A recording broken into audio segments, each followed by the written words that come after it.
This regular special meeting of the Judson Board of Trustees is hereby called to order at 7:01 p.m.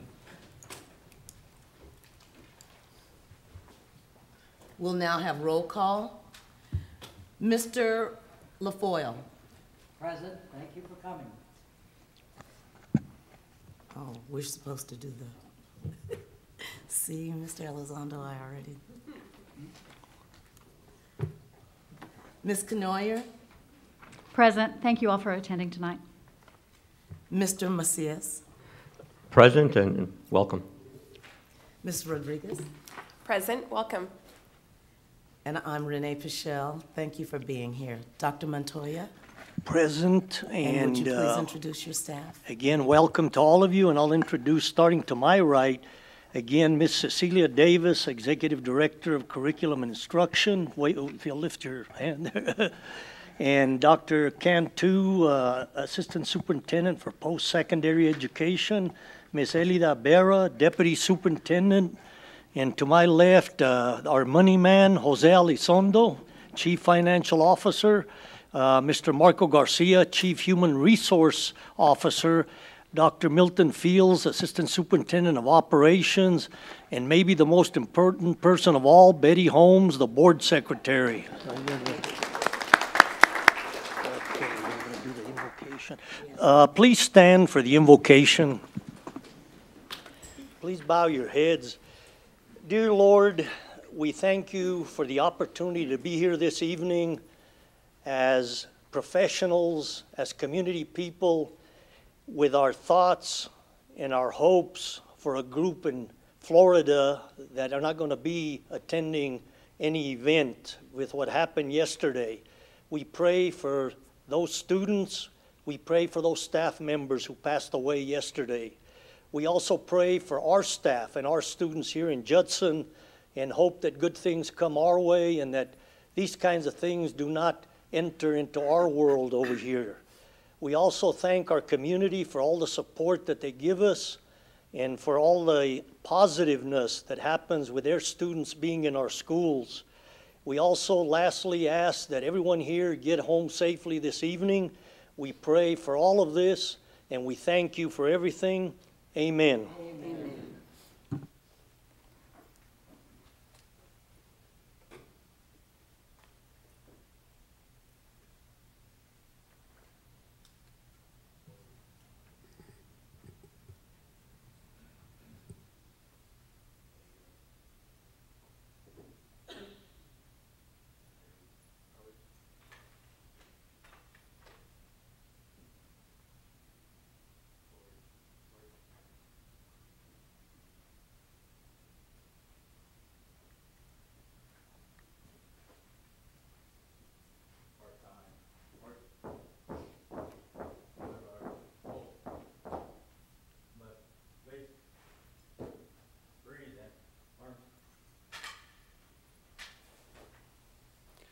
I'd like to introduce to you our pledge leader for tonight. She is Dylan Tanner, who is a 5th grade student leader in a number of ways at Olympia Elementary School. She is in the Mayor's Fitness Council, Vice President of Olympia's Student Council, and serves on the Safety Patrol and is also an AB Honor Roll student. Her favorite subject is math, and outside of school, she enjoys gymnastics and coloring. Let's join Dylan in the Pledge of Allegiance to the U.S. and Texas flags. I pledge allegiance to the flag of the United States of America and to the republic for which it stands, one nation, under God, indivisible, with liberty and justice for all. I honor the Texas flag. I pledge allegiance to thee, Texas, one state, under God, one and indivisible.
You may be seated. Let's give Dylan a nice hand for a good job.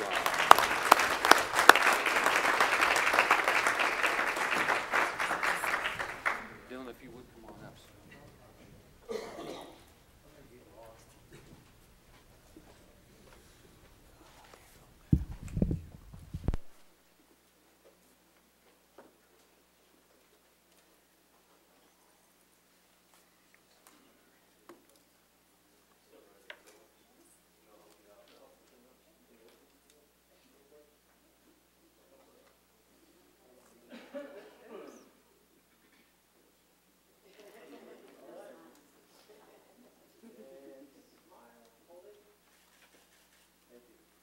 I think her mom is right here on the front row. Can you stand to be recognized?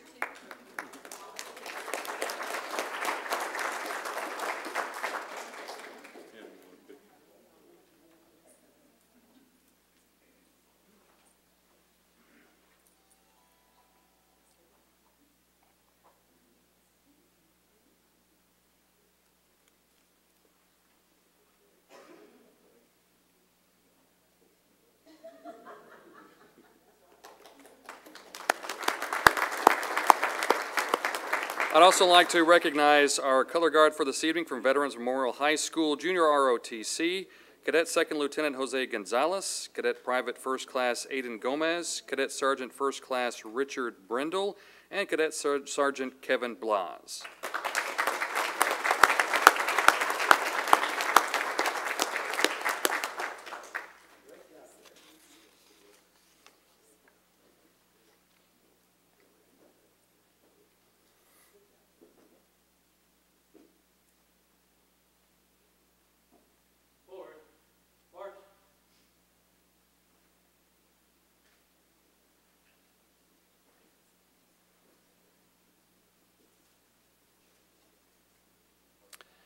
Now, our next recognition will be coming from Converse Elementary School. The Texas Elementary Principals and Supervisors Association, or TEPSA, recognizes effective student councils around the state that are active not only in the school, but also in their community, participating in service projects and charitable events. And that's exactly what the Converse Elementary School Student Council does. They are learning the impact of making a difference in their school and the community. They have been selected as a TEPSA Honor Student Council. Now, this is the second year in a row. Please congratulate and welcome.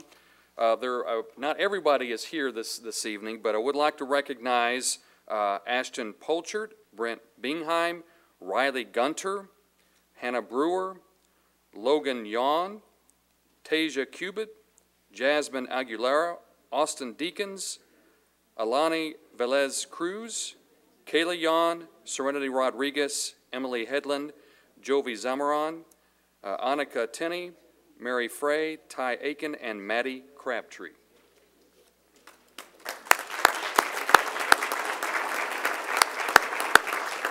And their sponsors, if the sponsors, you want to come on up here as well, Dee Harrelson and Don Newman.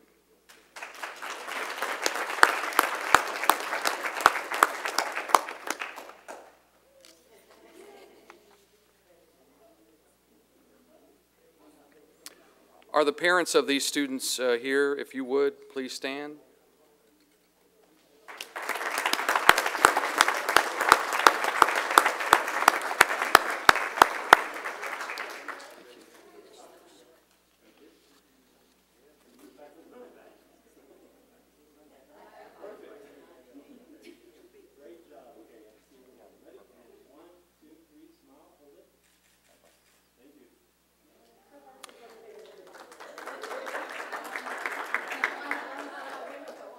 By the way, this school student council was also selected by the National Association of Elementary School Principals as an honor student council 2 years ago. So they've got a great program going on over there. All right, our second recognition comes from the JSTEM Academy. You know, science, technology, engineering, and math, as you know, is a big part of the educational curriculum that gets a lot of attention these days because of the kind of high-tech jobs out there that students need to be ready for. So quality instruction in this field is a must. Recently, the D. Howard Foundation selected one of our teachers as its STEM Education Excellence Award recipient. It specifically spotlights those teachers that best incorporate aviation and aerospace concepts into STEM instruction, and doing so to underserved students in the San Antonio metro area. Please congratulate Mr. Randall Oman.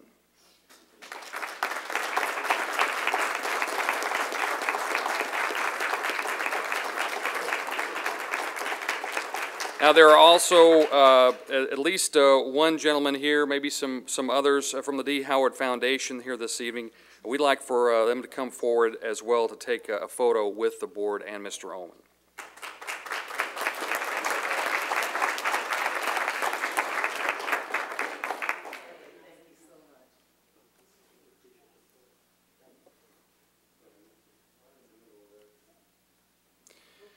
Now, is there...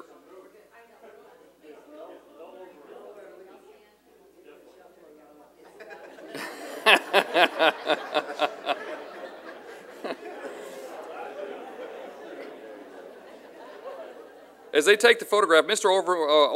Oman, oversees the JSTEM Smart Lab and directs something called Make Time. It's an after-school program that emphasizes invention and repurposing. Many of the students have been very successful in contests sponsored by organizations such as NASA, the American Society of Mechanical Engineers, and DuPont. Ms. Dawn Worley is the JSTEM director.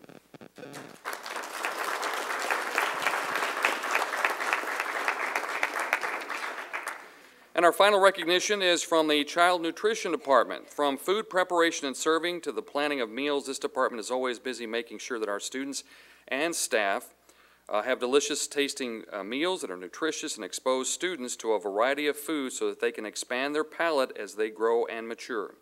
The Texas Department of Agriculture recently selected Judson ISD's Child Nutrition Department for its Best of the Bunch Award in the 2017 Local Products Challenge. Less than 10% of school districts achieve this particular award. It takes leadership and support to make sure that the food quality remains high and local produce is served when at all possible. That means fresher food for the kids and at the same time supporting local producers. The board would like to recognize Child Nutrition Director Janet Daniel and Assistant Director Bevelon Concha.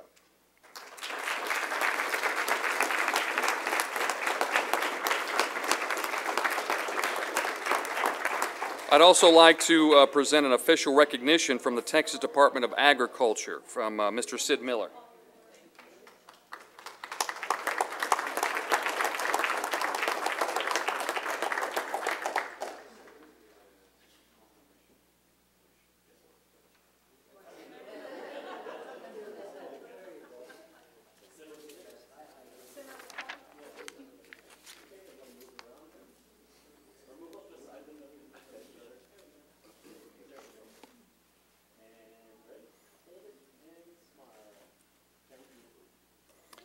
And those are our recognitions for this evening.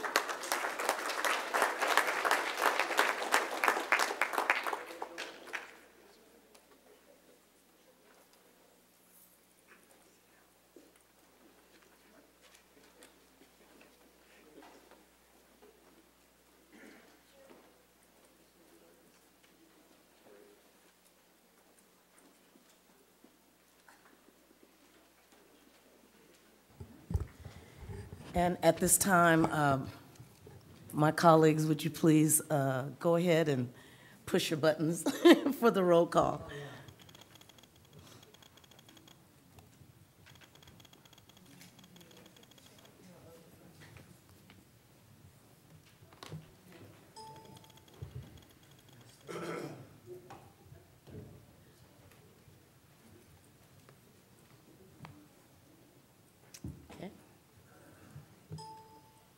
Okay.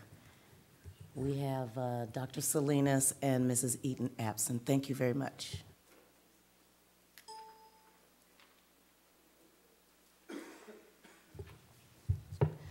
I am very pleased that you have taken time to join us this evening. As the Board of Trustees, we are here to set goals and policies and oversee the management of the district.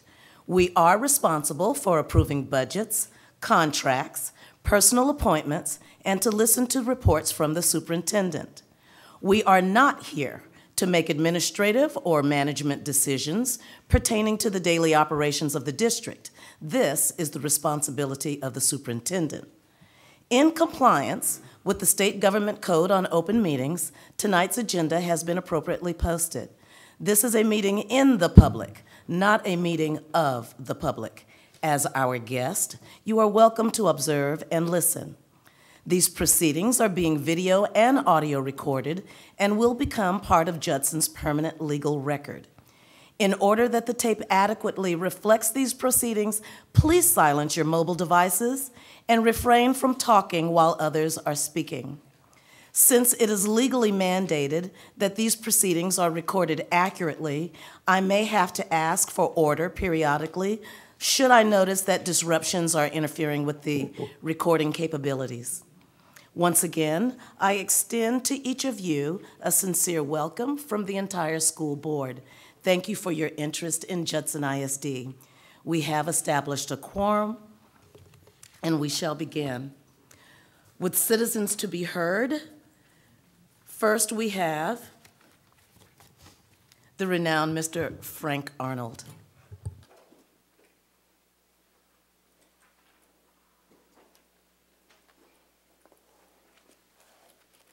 Thank you.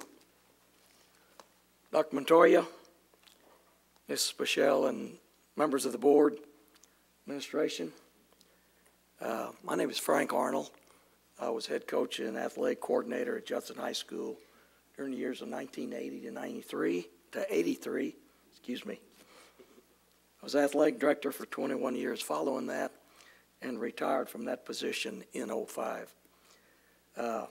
In 1980, I was able to hire some young, energetic,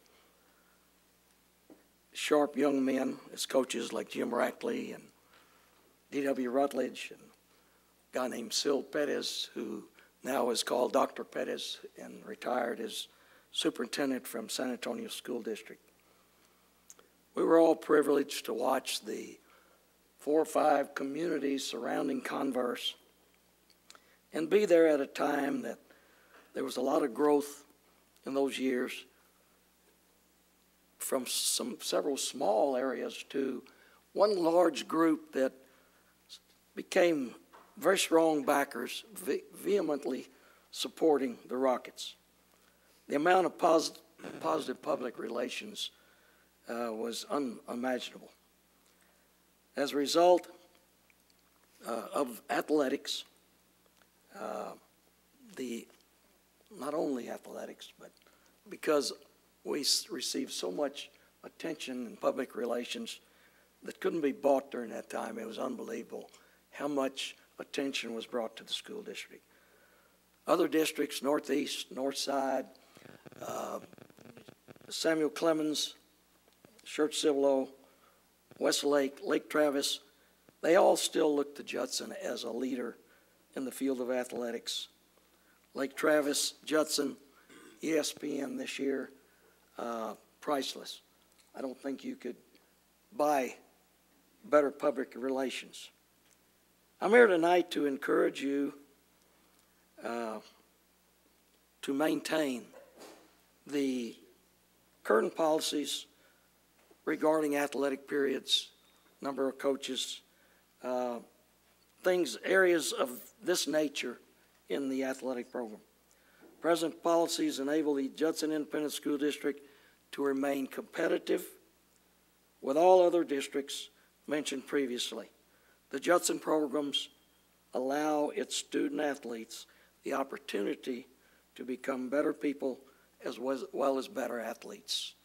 And I want to commend you on the administrative support that has been shown throughout the years, and I'm just here to try and reinforce the idea that we hope that you will maintain the current policies. Thank you very much. Thank you. Next we have former coach Jim Rackley.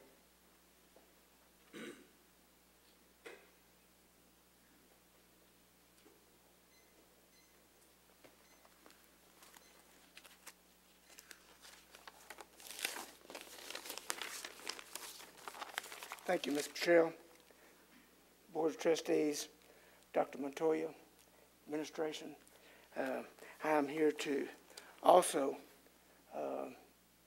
ask you for your support, your continued support, and thank you for maintaining the athletic program as it currently is. You know, Judson competes on a statewide basis. To stay competitive, you must keep and hire the best coaches available. Keeping the athletic program structured as it currently is so that general assistants have an athletic period for their second sport attracts and keeps the better coaches. This also means that athletes will have more hands-on coaching to develop their skills, allowing them to better reach their full potential and giving the team a more competitive edge. Also, by keeping the program as is, the coach has daily contact with his athletes, allowing him to better control their behavior throughout the school day. If one of his guys misbehaves, that kid has to face his coach and the consequences that day. Having that immediate response corrects and eliminates many discipline problems within the school. It takes a long time to build a good competitive program on a statewide level. It can be lost by degrees in a short period of time, and it is tough to rebuild. I encourage you and I thank you for keeping the Judson Independent School District athletic program competitive in all areas. Thank you very much.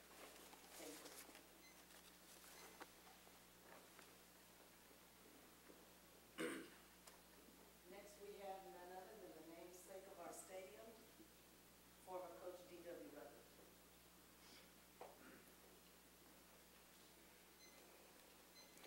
Good evening,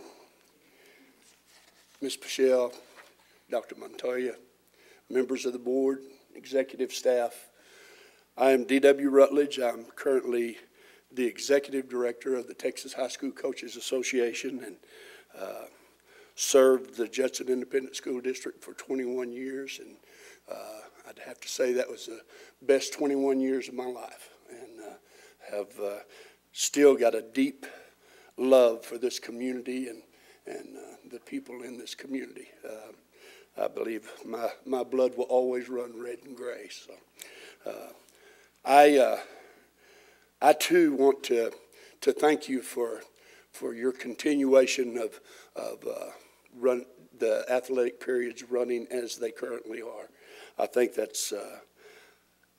athletics is critical to the educational process and brings a lot more than some people realize to the table. You know, the discussion to reduce or eliminate the athletic period from the school day is always disturbing to me. Usually, most of the time, that discussion centers around financial concerns. Some believe that eliminating athletics from the school day can generate financial savings. This is debatable. And even if it was true, the small short-term savings in our school budgets is not worth the extreme long-term cost to our students, our schools, or our state. I believe that we have to look objectively at the evidence and face the reality that teaching our young people is more than just facts and figures and test scores. We are truly concerned about the lives of our students, about them being attracted to the many negative influences in our society today. If we are truly concerned, keeping them away from those things like violence and drugs and alcohol and pornography and gangs and unwanted teen pregnancies. If we're concerned about how we are spending their time and about the need to create affiliations with positive role models and wholesome activities, we will realize that the need far outweighs the small sum that may be saved. If you look at it, probably the most effective at-risk program we have in place stems from our athletic programs. The most significant factor is the opportunity for these students to receive the instruction and counsel of high school coaches on a daily basis. Coaches are concerned with the academic progress of their students. They're also concerned with insisting on proper conduct and behavior. The most important things that take place in the athletic period are not about winning a game or teaching skills. It is about the intangibles that we have the opportunity to teach in athletics like no other place in education. It's about a daily structured educational setting to help teach students to achieve their maximum capabilities as a person first and then as an athlete. Our athletic programs instill a sense of pride in community, lifelong lessons of teamwork and self-discipline, and facilitate the physical and emotional development of the young people of this community. It is counterproductive to further damage our schools by eliminating or reducing the athletic period at a time when youngsters are in such need of continued positive peer association, professional guidance, structure, discipline, and accountability. I've got a very strong belief in the athletic program, as y'all can tell. I believe it brings to the school something that's really important. I think it takes some of our strongest personalities, and we help those kids develop goals and move forward. And sometimes a lot of kids that don't have that direction at home. And it helps us keep our community strong and helps us help those kids be ready for the world out in front of them. Appreciate your time, and I truly appreciate that you're continuing to keep the athletic period as it is.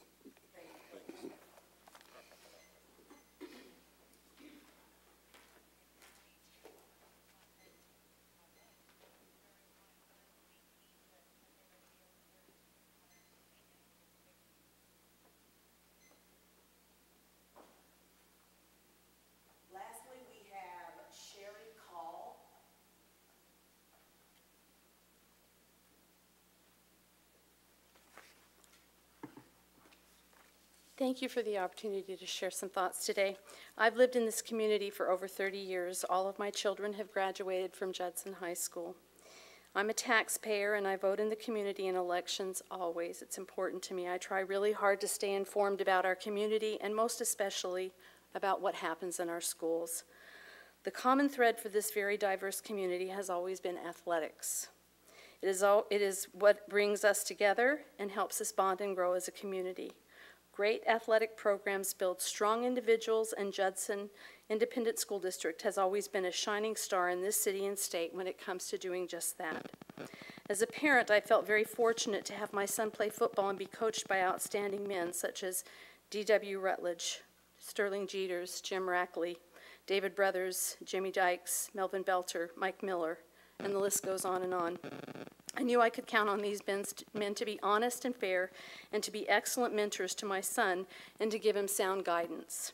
I wasn't stupid. I knew if the coach said it, it got his attention and it meant something to him. And all parents value and appreciate that kind of driving force in their children's lives. Coaches have an impact on children that is lifelong.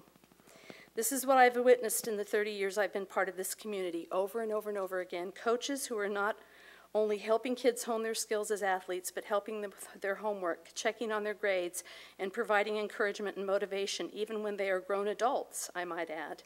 They receive countless texts from kids who need advice, and not always athletic advice to help them make good choices, life choices. I see them lifting kids up when they are down and out, reminding them of the importance of following rules and being part of something that is bigger than they are. Spending long hours working when the only person left in the building is the janitor, who tirelessly cleans the school and does a fine job, I might add. These are men and women who put their lives on hold and make our children's concerns a priority. They care and they give and give and give and give. Recently, I was shopping at the H-E-B on Kitty Hawk, and a young gentleman helped carry out my groceries because I was recuperating from a knee injury. He kept calling me ma'am, and he was very concerned about my leg. I asked him if he was a student, and he proudly told me he was going to college. When he put the groceries in my trunk, he saw a "We Believe in Pride" rocket sign in the trunk, and he said, "Are you a Rocket fan?" And I said, "Yes, I am." He then told me he had played football there and that his coaches were the reason he was in college.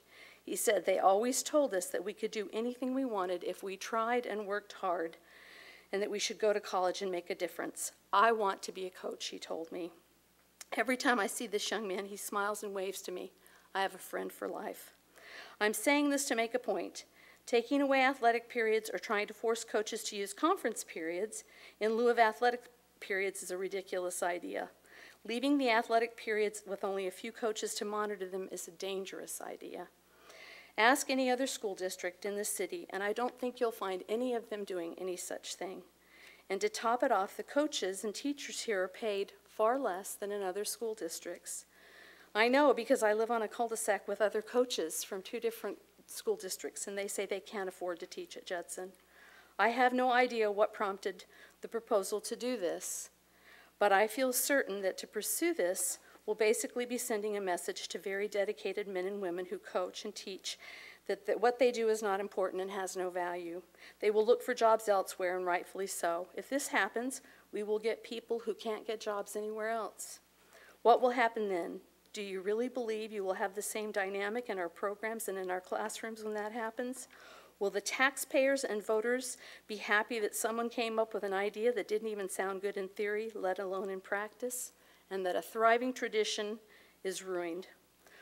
When things decline and our programs become mediocre or fail, what will hardworking people of this community say when they go to vote?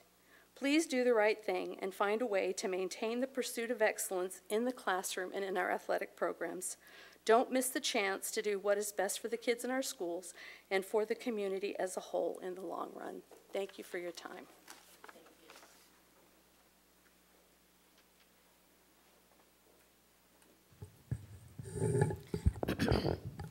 At this time, we will continue with the agenda. Consideration of consent items. If there are any items that the board would like to pull, and let me just state for the record, before we begin, item 4E has been pulled by the administration. Item 4A, consider and take action regarding approving minutes for the special meeting held January 18th, minutes from the regular meeting held January 25th, 2018, and minutes from the special meeting held February 5th, 2018. B, consider and take action regarding approving monthly financial information as of January 31st, 2018.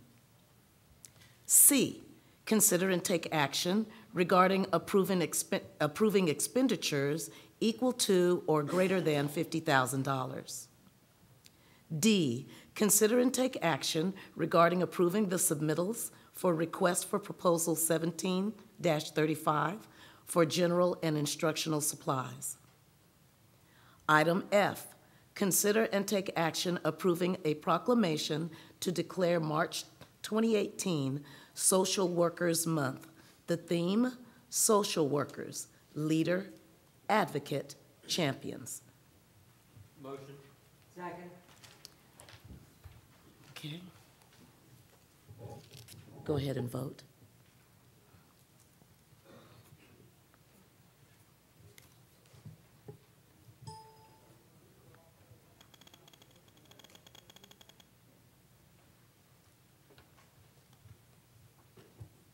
Okay, vote passes.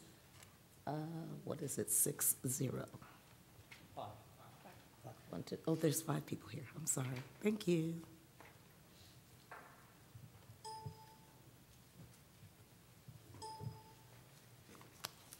Item 5, discussion, consideration of action items.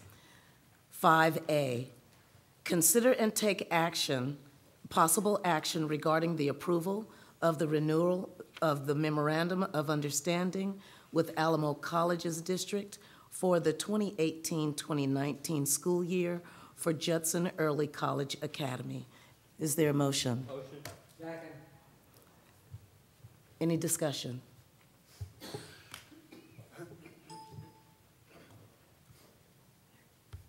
Then you may proceed by voting.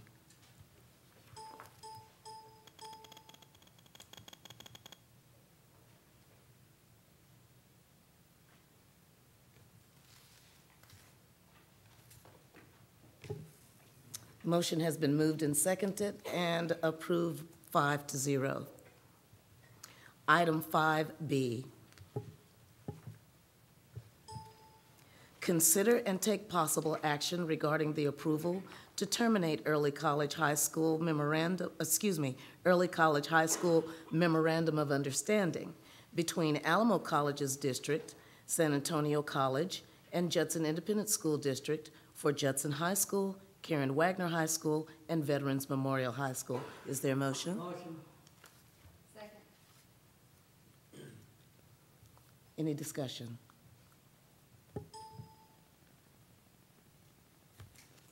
If there is no discussion, then we can proceed to vote.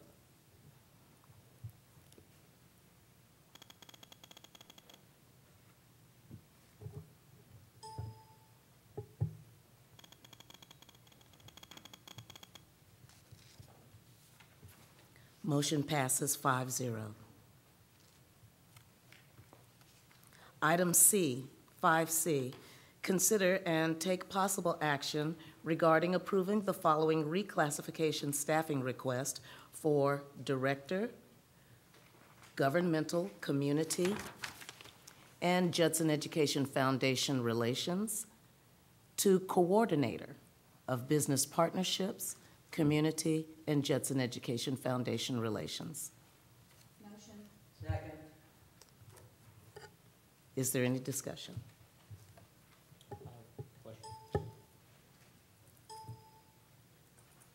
Yes, Mr. Macias. Dr. Montoya, so what is the division of this position? I do see the coordinator. Are we going to, I guess, what's the game plan for this role? Several things. Number one, the original position is obviously being downgraded. It will save us about $31,000, but beyond that, it will still allow us to select the person to do those descriptors, the business partnerships, community, and Jeff relations, and at the same time allow that person to do those assignments versus what we had in the past. It was really too big. If you saw the job descriptor from the previous position, there really was too many assignments, and I'll be honest, we felt like it was being very haphazard, pieces all over the place. This tightens it up. It narrows it down to key areas, and I think if your board approves it, this will be a much better model, and we can select the right person to do that. Dr. Montoya, I'd like to ask,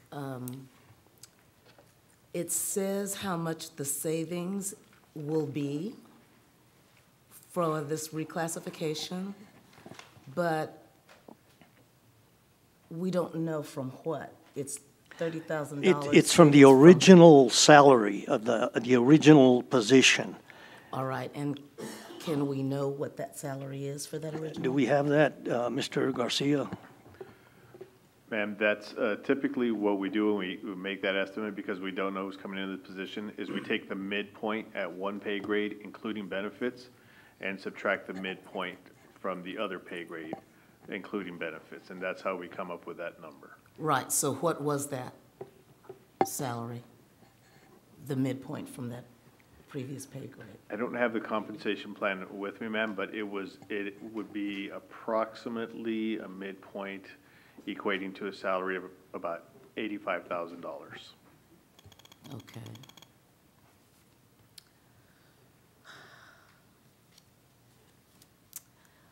I would just like to say to my board colleagues that I think that since our district is about to go through a transitional stage, I think that we should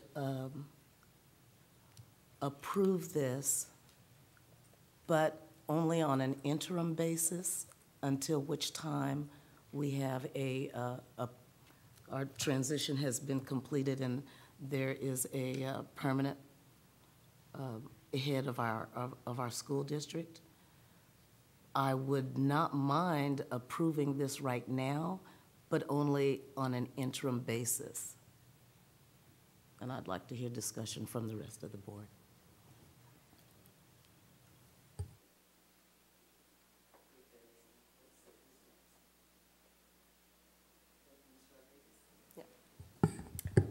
My question was not regarding what you just said, because I didn't know you were going to say that, but I'll think about that.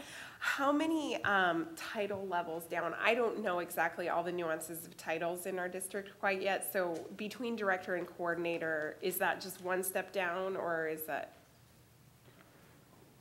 It varies in accordance with the job description, ma'am. In this case, it would be 4 pay grades lower than the original position. It's reverting back to what the position was originally. Okay, thank you. Yes, ma'am. Okay, oh, thank you. Mr. Macias? I think Mr. Macias. Yes, just trying to reflect on what you had just asked about the position. I know that at any point during budget cycles, or if there's an amendment, that we would have the ability to adjust the position. I'm just kind of curious on what we wanted to do with it, and of course, Dr. Montoya expressed that this would be a better fit for right now. I certainly don't know if that'll be a better fit forever, but in the interim, I can support the recommendation. But obviously, we'll continue to look at it, and we don't even know if the new superintendent may agree, may also make that same recommendation. So we don't want to take that out of his management, but I would say we would have an opportunity for him to look at that and see, hey, what do we need for this? And obviously with Ms. Canoyer as our liaison, she probably would have some input too regarding that. So in the interim, we need to have somebody in leadership there. So I think this is good. Ms. Canoyer? Thank you. There are some very important events coming up that we need to have someone in place to manage for the Judson Education Foundation. I think it's appropriate that we go ahead and approve this. There will always be concerns for a new superintendent coming in, positions that he, she would like to have on hand or thinks that could be eliminated. Approving this as a permanent position in no way interferes with his or her ability looking forward to make any changes that are required. So I'm supporting going ahead and approving this. Okay, thank you. All right. And Mr. LaFoyle? I agree with Susan. I think we go ahead and approve this now, and if we have to change it later, we'll work on it. But I'll tell you what, this is a good position. Thank you, sir. All right, at this time, if there is no more discussion, we'll proceed to vote.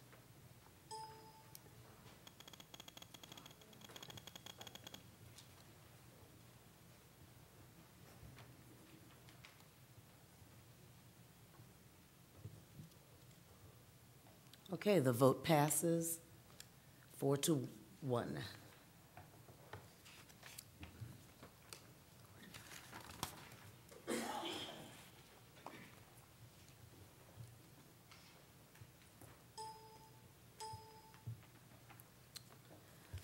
We move on to item 5D.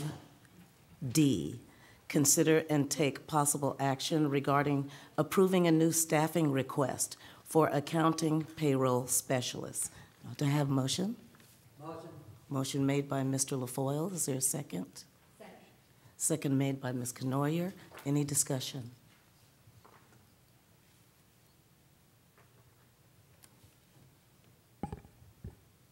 Okay, well, I'd like to say the same thing about this position. I have a couple of questions, though, Dr. Montoya. Okay. I'd like to know, first of all, how many employees are already in that department? Okay, Mr. Elizondo, because technically this position would be in that department, so Mr. Elizondo, if you'd address that. Sure. In the payroll department, there are currently 4 staff members, and in the accounting area, there are currently 4 accountants that house in our area, and there's one in the facilities, which is the bond accountant.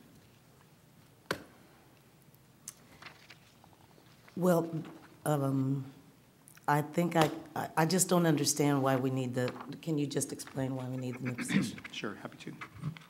Unfortunately, or fortunately, whichever way you want to look at it, our departments haven't grown for 15 to 18 years. And we always try to incorporate more technology to make sure that we try to minimize the number of staff members that we need in our departments, because that's what helps us minimize the staff members. The more we can implement technology and automate things, the less people we need to actually be sitting there doing work. So this particular position, there's two primary purposes for it. The first one has to do with our time management system, which is a system that the district invested quite a bit of money in the tune of about $400,000 to purchase this system approximately 2.5 years ago, maybe 3. And so we've been implementing it slowly, too slow, to be very honest with you. By now, we would have wanted to have the entire system implemented to where it's doing, and we're using all the features of that system, so that it will benefit all of the employees of the district. Currently, we have approximately 600 employees using it, and it is mostly the people that are our hourly employees that we use to make sure that we're accounting for all their hours and paying, because for the Department of Labor, we have to track and pay according to what they earn per hour. Our goal is to have everybody in the district using it so that we can use it for safety and security, so we know who's on site. Everybody that comes into the building will clock in, every teacher, anybody who's on the campus, so that if we need to know who's on site, they will be able to, we can pull a report real quick and know who's there. If they leave campus, they hit a travel button, they say they're off campus, so we know they're going somewhere. They're still working that day, but they're not on campus. It's also for TRS reporting purposes and the Affordable Care Act. They require that we also offer health insurance to employees who work over a certain number of hours, and the only way that we can truthfully track that is by having a time management system so they can tell us that. Now, like for teachers and things like that, we're not going to use it to pay them because they're salaried, and it's not for that purpose. It's only used for security purposes. And also, besides the Affordable Care Act, TRS requires that we now, something new that they've came up with beginning September of this year, September of 17, that we start reporting actual hours worked while on our site by all of our employees. They need to know that for their calculations of TRS benefits and what have you. So we really need to expedite the implementation of this system to be able to help us with that. And also it'll just ensure that we're also paying our employees fairly, that we're paying them for the time they work. Sometimes people will work and not tell us that they're working because they're doing us a favor, and that's really not allowed. It's not legal when it comes to hourly employees. Now, salaried employees, they can work, we can work, whatever many hours is not a problem. So we really need to implement that system. The second thing that's also as important or more important is that, as I mentioned, TRS implemented a lot of new requirements September of 2017, and a lot of these requirements are new reporting things that we have to submit to TRS. And their systems and our systems are still developing. And so right now, our school district, we're still working on the month of October TRS reporting, and we're already in January. We should already be finished with January. It is not unique to Judson School District. There are many school districts in the state that are having the same issues. As a matter of fact, during the December break, TRS's goal was telling every district that they wanted us to put in the subject line that it was for the September TRS reports, because they were trying to give every school district priority for September to get those cleared, because they wanted everybody finished by the end of December. A lot of districts finished, some still have not finished, but we finished ours. So what the concern is, we want to make sure we have somebody that can address, because in the past when we reported to TRS, it took approximately maybe 5-6 hours to go through all the information and submit everything. Now it's taking the CTO and the CFO approximately 2 to 3 weeks of finding time here and there to go and devote to it to get it done. And like I said, we're still working on October. I think we're almost finished with October. So we really can't, that's not acceptable. We need to have these things turned in timely to TRS. It could potentially negatively impact our employees at some point in time if they want to get information, and TRS doesn't have it because it's not to them. And beyond that, TRS in January of this year was supposed to start implementing penalties for late reporting. Well, because of all their system issues, they've delayed that until September of 2018. I don't know if they're going to delay it again or not, but if they do not, then that's going to be potential penalties for every reporting entity, and those penalties are substantial, to the tune of approximately $25,000 per report, and there are 5 different reports that we have to submit to them. So that alone, just one of those penalties, would almost pay for this position. So we want to make sure that we don't even get close to being in violation of any of those penalties, getting assessed any of those penalties. So it is very important that we have somebody that can dedicate their time to doing this. And the folks that we currently have, because of the way we're staffed, they can barely, all of us can barely keep up with the amount of workload that we currently have. And so we really need to implement this to help their workload even with now, to give them, once this is implemented, especially the time management system, it will definitely change all of the keying in data entry that has to be done by the staff members, where it will give them more opportunity to do other things. And at a point in time, this position will not be required anymore. And even this position, as we're requesting it, is not a full-time position. It's a 3/4 time position. So it's working 3 days out of the week. And to be very frank with everybody and just open, there's an individual who was in charge of that department who has, I think y'all have seen, who has turned in her resignation, and so she's no longer running that department anymore because she needed more time to devote to personal matters, but she's still willing to work a certain number of days out of the week, and this is who, if the board approves the position, it is my intent to recommend her for this position because she has a specialized knowledge in payroll in our school district, and she has been working with this time management system so that we'll get the best benefit of having somebody who is very knowledgeable and can move us forward quickly instead of having to try to learn everything and then put us back several months. That's what the goal is if the board approves this particular. And it's like I said, at some point in time, when all this is done, then the position can be eliminated or it can be refocused if whoever's here feels like that's necessary. Because that'll probably take at least 2 years to 3 years to have all these things done. That's what I was going to ask you. What do you think the timeline is? Sure. About 2 or 3 years? Yes, ma'am. Thank you. I appreciate you giving that explanation, because I was going to ask, how are you handling it right now? But you answered that question. Is there any other discussion? Well, at this time, we can proceed to vote.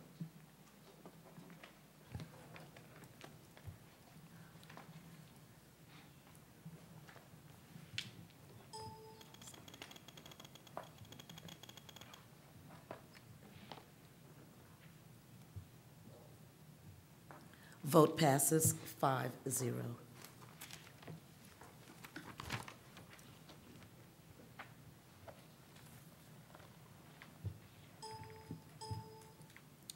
Item 5E. Consider and take possible action regarding approving Gibson Consulting proposal for human resources audit. Is there a motion? Motion. Motion by Mr. Macias, seconded by Mr. LaFoyle. Is there any discussion? Oh, I'm sorry. How do I get out of it? Okay.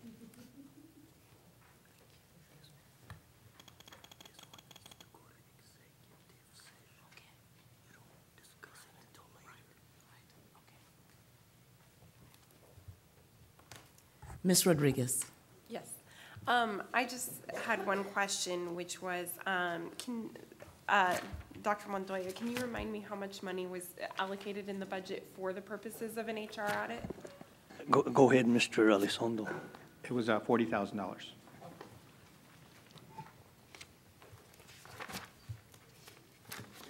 Is there any other discussion? None? Well, then we wait and we can proceed to vote.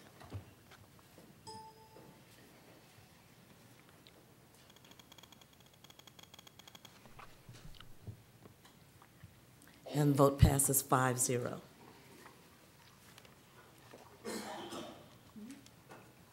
Item F will be reserved for executive session. And item G. Let's move on to 6A, discussion items. Dr. Montoya, Superintendent Report. Again, this piece here is an update on the bond projects that have occurred, but I did want to share with the board, just for the record, as this board is well aware, we are opening 2 new elementaries here in the near future. The board, and this is a decision that you as a group have to make, if you want to name these schools, because right now we're using the name of the street, Wortham Oaks or Escondido North. And the reason I bring that issue up is that we are literally in the next few weeks, few months, developing the signage that's going to label the building, and it costs a lot of money to order those things, design them, and put them on the building. So I think that's a discussion that I recommend the board as a group either, and I'm not trying to tell you what to do, you leave it as a street name, or if you want to name those two schools, and the board is also aware that the district does have a process for naming schools. It's been in place for years. So a decision has to be made, and the reason I bring that up is because it ties directly to the bond that we have to order this stuff early, the signs, the names, all the stuff that's going to be all over the building and the gym and the different areas and out front and every place else. So at this point, I'll turn it over to Dr. Fields. Thank you so much, sir. It's been 3 months since our last video. So we would like to show you another video so we can keep you abreast of the updates.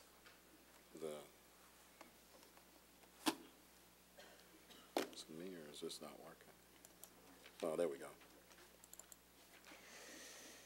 Welcome to the February 2018 construction report, where we will take a look at some of the major work being performed in the district. The 10 elementary campuses needing modernization and improvement efforts remain under architectural contract negotiations. Each of these campus improvements range from kitchen remodels, entry vestibules, shade structures, and the addition of a gymnasium at Park Village Elementary. The 10 elementary campuses are Candlewood, Converse, Crestview, Eloff, Millers Point, Olympia, Park Village, Pashaw, Spring Meadows, and Woodlake Elementary. Purchase orders for playground shade structures have been issued to vendors, and installation has been scheduled for campuses that do not currently have them in place. The 6 critical roofing projects for the April 2016 hailstorm remain under construction and are moving toward completion at an excellent rate. Eloff, 85% complete. Hopkins, 35% complete. Masters, 80% complete. Park Village, 40% complete. Pashaw, 35% complete. And Wagner, 55% complete. Woodlake Hills Middle School is currently undergoing a major campus renovation consisting of parking lot renovation, substantially complete. Soil retainers, substantially complete. Tennis courts, substantially complete. Lighting retrofits, substantially complete. Courtyard improvements, 98% complete. And re-roofing project, 95% complete. Renovations for the Kitty Hawk Middle School project are currently in the construction documents phase, 75% near completion. And renovations for the Kirby Middle School project are currently in the design development phase and 75% near completion. The second phase of Veterans Memorial High School is currently in the schematic design phase at 75% complete, which will consist of construction of a fine arts area to include an auditorium, the addition of a classroom wing that will increase campus capacity to 2,400 students, and the development of a varsity competition-ready baseball and softball complex. As we continue construction on the Wortham Oaks Elementary site, our scheduled substantial completion remains October 2018, with the school opening in January of 2019. Finally, we are continuing construction for the Escondido North Elementary School, where steel structures, CMU blocks, and weather strippings are being installed. Substantial completion for this project is scheduled for July 2018. Please contact the Operations Division for any updates on current or past construction projects. So that is the construction report for February. My only correction would be that the elementary schools for Wortham Oaks and Escondido aren't necessarily for the street, they're for the community that they're in. And it's convenient now to call it Escondido North or Wortham Oaks, and then we could come back and name it later. But if we choose to name it something else going forward, Dr. Montoya is absolutely correct. We need to get on that pretty quickly. Any questions about the construction report? Yes, ma'am. Push my button.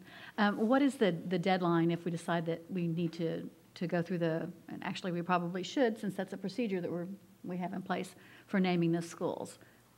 What kind of timeline are we looking on for that? Our plan is to start the process this evening. If we know that we'll go ahead and put it forth in a couple of months, we would, bring a name up in the next 2 board meetings. So if we know now that that's the process we want to take, then we'll go ahead and start putting that in place. Well, since we have a procedure and policy, am I correct that we have is it a mandatory policy? I mean, if it's a policy, we should follow it, or no? It's not mandatory. If you were to go back, we still have Park Village Elementary. I know, but since we had concerns over the last naming, I want to be sure that we're following whatever we have set out in board policy to make sure that we are addressing and are consistent in what we do with our schools moving forward. Yes, ma'am. I do believe that part of the policy does allow us to utilize the neighborhood, and so I like Wortham Oaks and Escondido. So, but anyway, so if we are going to do this, we would take a recommendation. I assume then you'd like to have a consensus of the board on what you'd like to see. So we can't vote. This is not an action item. So I guess if I just give my opinion, I'm happy with the names that are there now. Yes, sir. We can bring it forward for the next meeting. Shall we put it on the agenda then for maybe? I would recommend board members that the next meeting to make a decision whether, again, you leave basically you leave the street names or you go into the process of naming the schools. And it's, again, up to the board.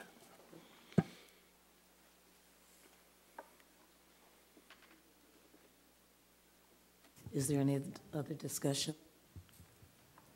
Thank you, Dr. Fields. That was great. Yes, ma'am. I believe I have the next one as well.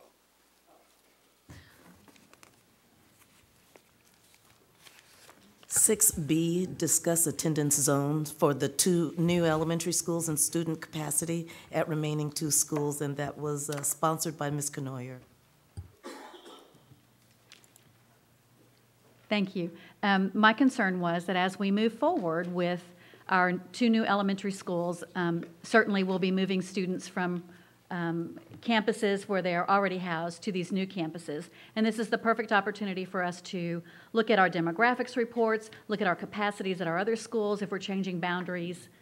For those schools, are there other boundaries that need to be changed? And so that's what I asked Dr. Fields to look into for me. Thank you so much, ma'am, and that's exactly what we did. Just to give you a brief background, we spoke with Templeton Demographics as well as the surrounding districts. We even went so far as to go back to the demographic company that we used prior to Templeton. And all of them recommend staffing as a standard to 90% utilization capacity. So when we went through, we determined what our max capacity was and then what 90% of that max capacity would be. Oh, I'm sorry. And then what 90% of that max capacity would be. And then if you look at the last line where it says projected 2018, Templeton Demographics just came and said for the 2018-2019 school year, these are the numbers of students that you should predict in those particular campuses. So that's the number that we put in. Using that number versus the 90% gives you a utilization rate that you can see on the end. So, for example, for Veterans High School, we'll be at 99%. For Judson High School, 97%, and Wagner High School, 85%. And it goes all the way from the high schools, middle schools, down to the elementaries. Now, the other recommendation from Templeton Demographics was that if you're using your facility more than 70%, then you're getting the adequate use out of it. They recommend projecting for 90% and not at 100%, because if more students show up, you don't have to scurry for portables and stuff like that to put on the campus. But if you're over 70%, then you're pretty good. Under 70%, they said that's when they would consider moving things around. And if you look at our capacity, we don't get down into the 72% until we start looking at the Coronados and the Ed Frans.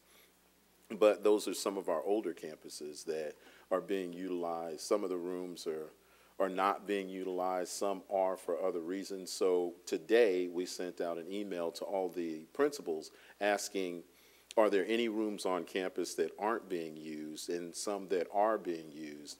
And then we can determine better what's the utilization of that campus. Because right now, if there's a bunch of empty classrooms, then we're more to that 72%.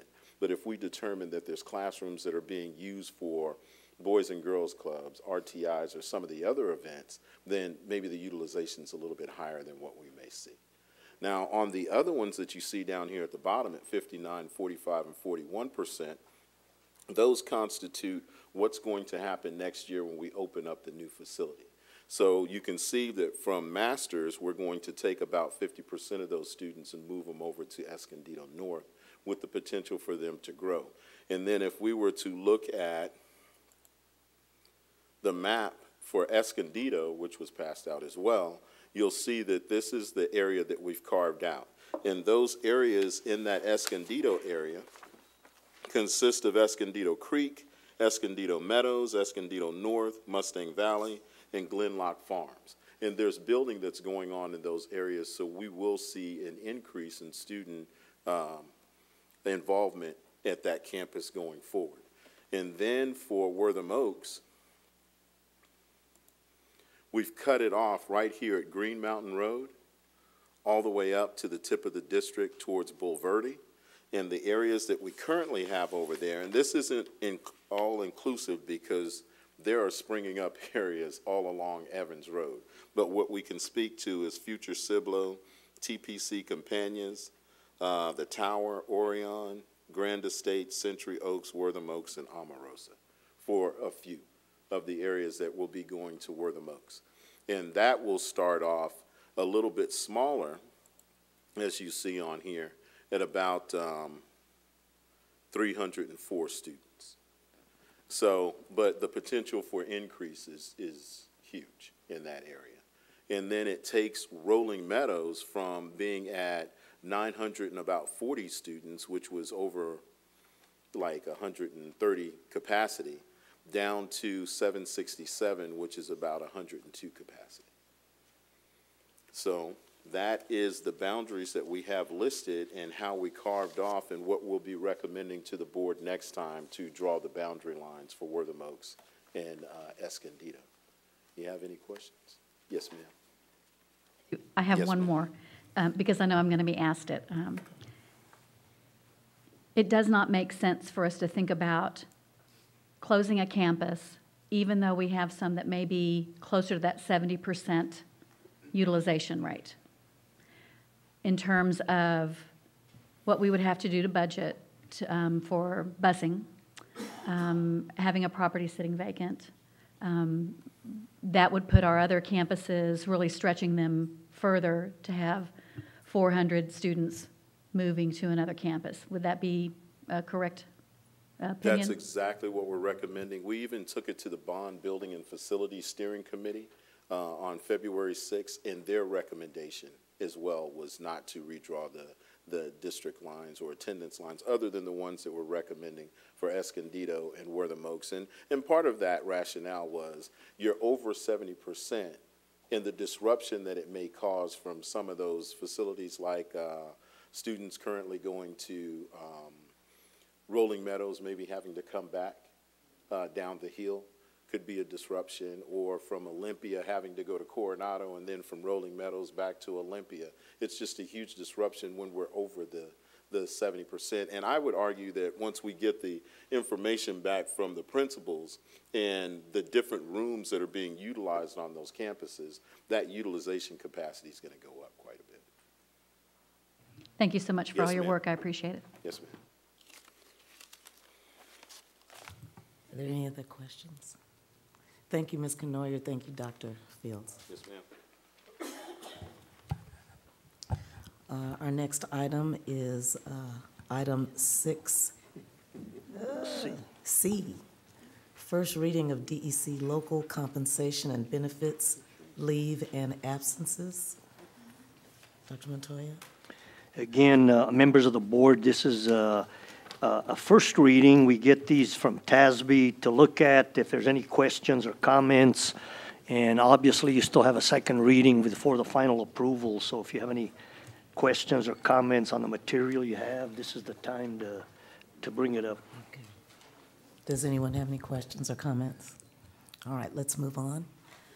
Item 6D, update on statement of impact by the following schools: Great Hearts, Texas, and Brooks Academy of Science and Engineering. Members of the board, this is basically these are either private or charter schools that are opening up in the future, and some of them may have impact on our district from the perspective of some of our students possibly going to those schools.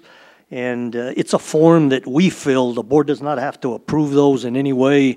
We just write the impact and the reasons why, to be honest, we're opposed to it. And then it gets sent to TEA in Austin, and magically it gets filed, and I don't think anything else happens, but that's basically the process.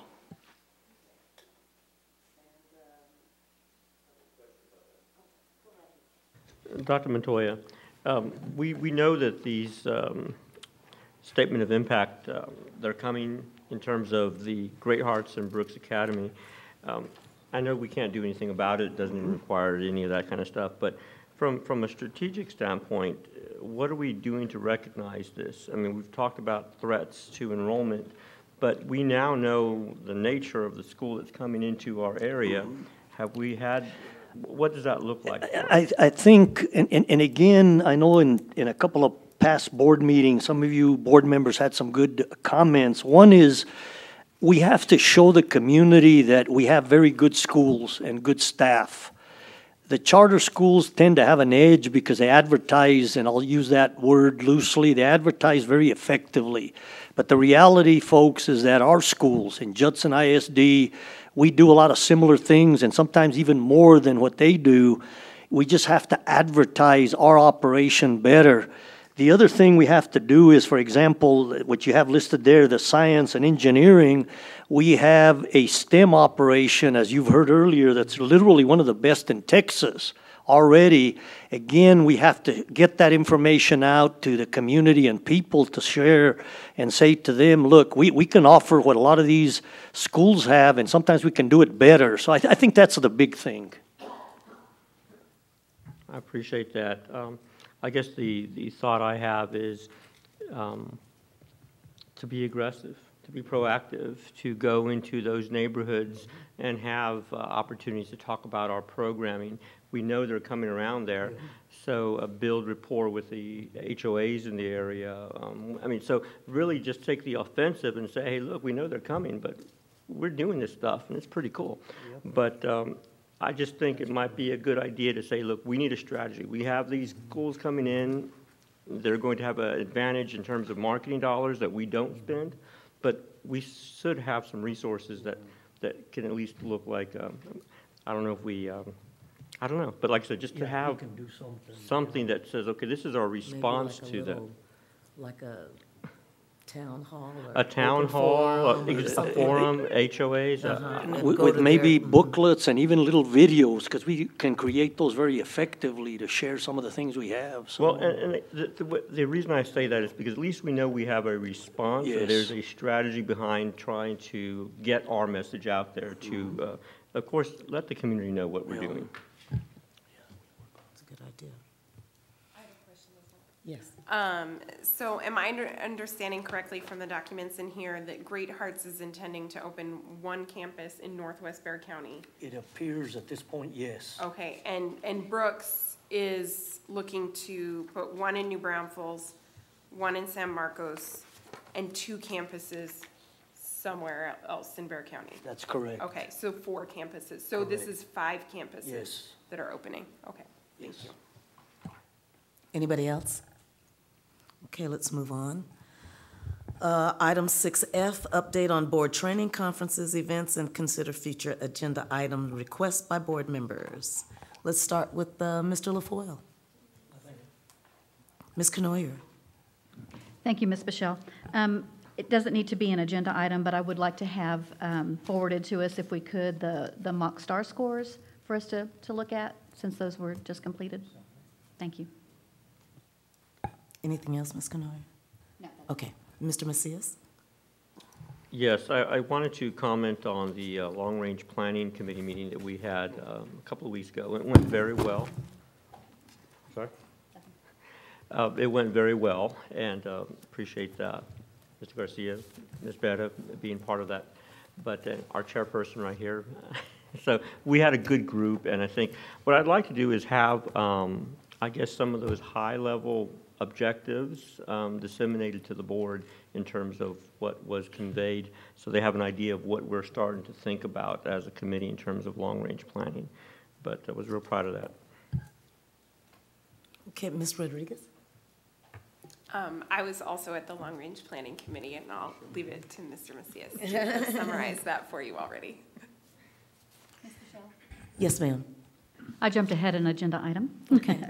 I attended the Finance Committee meeting along with you, Ms. Michelle, and we have invited all the members of the Finance Committee to attend our upcoming budget workshop to get an overview of the budget process. And of course, we invite anyone in the public to come and observe how we're going to be scheduling, managing, and building our budget for the next school year.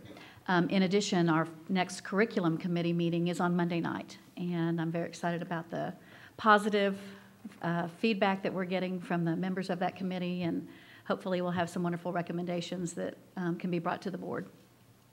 Thank you.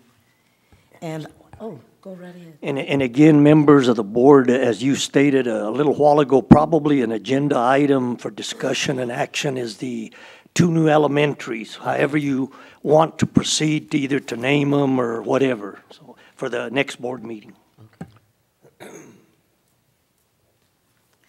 And I attended the Bond Steering Committee meeting, and all of the information that we heard tonight is what we got in our bond meeting. So it was a very good meeting, and what you saw tonight is exactly what Dr. Fields did. It was well attended.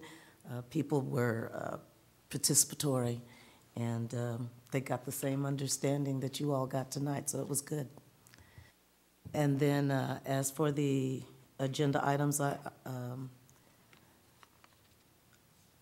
see, the school naming, we'll have that on there. Dr. Montoya, shall we put on the agenda for March a discussion about what the coaches came up here to talk about, this master schedule? It can be put on the agenda, and and the recommendation you've heard from the community, but yes, it could be talked about. Just to get an explanation from our staff. Yeah, we can do that, Dr. Fields, the athletic, okay. And then I thought that we asked for, in March, an updated criteria or who was going to be who the people are of the selection committee for JECA. Mr. LaFoyle was concerned about having that criteria. I think Dr. Cantu, if we can get that information. Yes, sir. I believe it is in the board packet that you received today. Okay. Oh, I skipped that one. It is outlined. Oh, the one that we got today. Yes, ma'am. Okay. All right. So if that's, we can talk about that later if it's going to be an agenda item then. All right. If there isn't anything else, then G.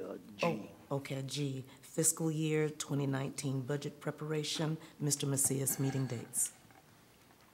Yes, I requested this just to kind of get the ball rolling a little bit. This is pretty intense. Have we come up with dates? It's on page 185, isn't it? 176. See, when it's the last item on the agenda, you just see with what, really? After advisory committees? I'm just messing. So, yeah, the tentative timelines and meeting dates are there. Perfect, yeah, I see that. And so I was hopeful to get a preliminary budget. I mean, I know I asked for dates, but I thought just roughly what something would look like. We're not ready for that yet? No, sir, but 26th, so the end of next week, we should be sending out something because the meeting will be the following Monday, Okay. Monday or Tuesday. Yes, sir. I can wait another. Sorry, we just had. I can wait. Thank you. Busy doing those TRS.